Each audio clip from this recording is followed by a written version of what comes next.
съм Цецо 255, WDR Gamer BG. Днес ще снимам на WWE 2011. Ще играя аз срещу...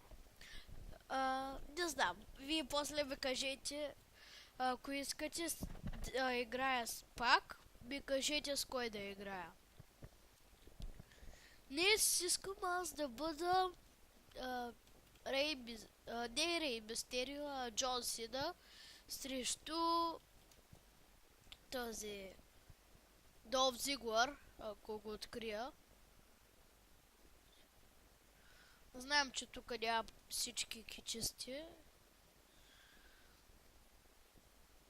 Ето ще бъде тук скоро. Ето. Ще паузирам докато почна кетча. Ето сега излизат. Това е песента на Джон Сина.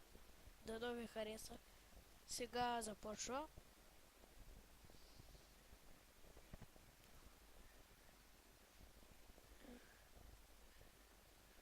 Джон Сина ходи бавно. Ама и готини много къса.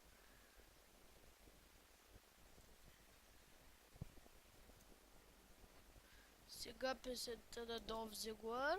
И почваме. Аз съм начинаещ в кетча, играя все на изи, защото не съм много добър.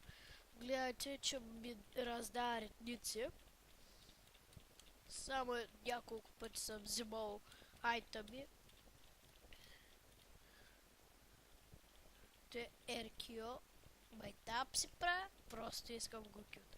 Бързо Долф Зиглър е силен. Ето, ако го оставите, това ще ви направя. Не прилагайте тези ходове в къщи или на училище. Просто за ваше добро е, опасно е. Това го казва Ренди Ортън, Джон Сина, Долф Зиглър, CM Punk. Сега ние играем срещу играча, който го казва. И аз съм един от тях. Долф Зиглър, ето е грозния. Виждайте как му се провали хватката. Аз ще го туширам, предполагам, защото с Джон Сина съм губил само от грамадата. Той ме прави хватка за предаване. Опа, без да искам. Сега. Джон Сина не може да се изправи. Сега става. И бие юмруци, дами и господа. Вижте как Джон Сина се отърва от хватка. Той раздава шамари, дами и господа. Сега, като къса Джон Сина, ще разберете.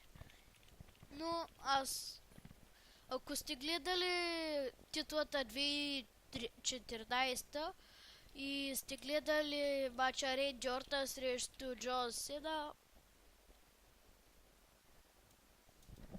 много ми хареса. Това беше от мен за този епизод. Това е WWE. Ще има линк в